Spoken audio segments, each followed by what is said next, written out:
Hi friends, welcome to my channel. ఇవాళ సొరకాయ సొద్దపిండి తప్లెన్ చేద్దాం. అందుకు కావలసిన వస్తువులు: సొరకాయ, సొద్దపిండి, 10 నిమిషాల ముందు నానబెట్టిన శనగబ్యాళ్ళు, పచ్చిమిరపకాయలు, ఉల్లిపాయలు, జీలకర్ర, తగినంత ఉప్పు.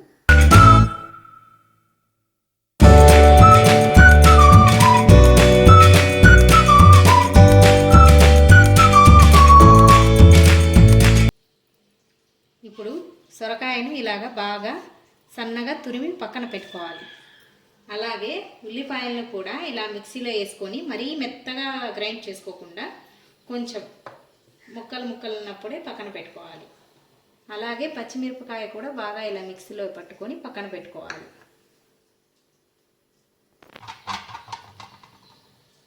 ముందుగా ఒక గిన్నెలో ఇప్పుడు సొద్దపిండి, అలాగే 10 నిమిషాల ముందు నానబెట్టుకున్న శనగబ్యాళ్ళు, ఇప్పుడు ఉల్లిపాయ పేస్ట్, అలాగే పచ్చిమిర్చి పేస్ట్. మేము కొంచెం స్పైసీగా తింటాం, అందుకని ఎక్కువ వేసుకున్నాం. మీరు కావాలంటే రుచికి తగ్గట్టు వేసుకోండి. కొంచెం సాల్టు,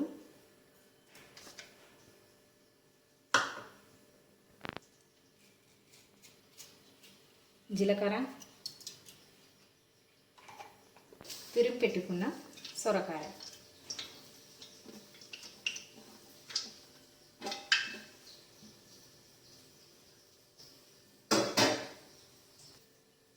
ఇప్పుడు వీటన్నిటిని బాగా మిక్స్ చేసుకోవాలి. మనం నీళ్లు పోయాల్సిన అవసరం కూడా ఏం లేదు, ఎందుకంటే ఈ సొరకాయలోనే నీళ్ళు ఉంటాయి కాబట్టి మ్యాక్సిమం ఈ సొరకాయ నీళ్ళే దీనికి సరిపోతాయి. ఒకవేళ సరిపోకుంటే లైట్గా కొంచెం వేసుకోవాలి.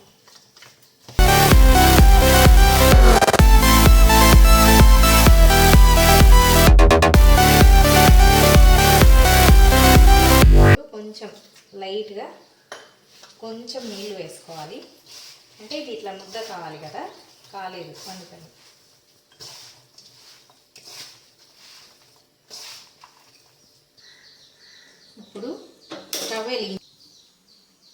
ఇప్పుడు ఒక కడాయి పెట్టుకొని, ఇలాగ చిన్న కడాయి పెట్టుకుంటే నూనె అక్కడనే ఉంటుంది, వేయించడానికి బాగుంటుంది.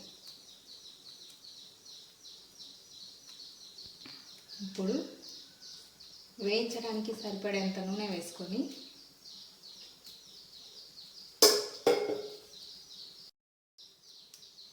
నూనెను బాగా మరగనివ్వాలి. ఇప్పుడు ఒక జిడ్డు పేపర్ను తీసుకొని దానికి కొద్దిగా నూనెను ఇలా తగిలించి, ఈ పిండి ఉంది కదా దీన్ని చిన్న చిన్న ఉండలుగా చేసుకొని ఇలా మన అప్పడాలు ఎలా ఉంటాయో అలా చేత్తోనే బాగా ఒత్తుకోవాలి. ఇలా రౌండ్గా బిళ్ళలుగా చేత్తోనే ఒత్తుకోవాలి.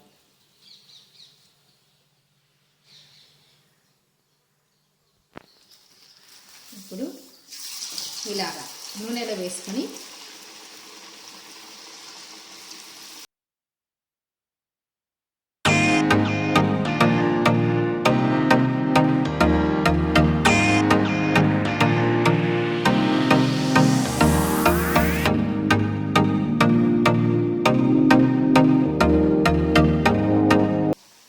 బాగా గోల్డెన్ కలర్లో వచ్చేంత వరకు ఇది ఇలా వచ్చేంత వరకు నూనెలో ఇలా మనం తిప్పుకుంటూ ఉండాలి.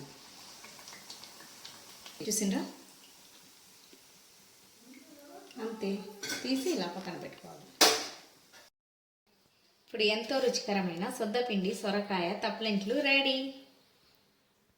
ఇలాంటి మరెన్నో వీడియోలు చేయడానికి మీరు మా ఛానల్కు సబ్స్క్రైబ్ అండ్ లైక్ చేయండి.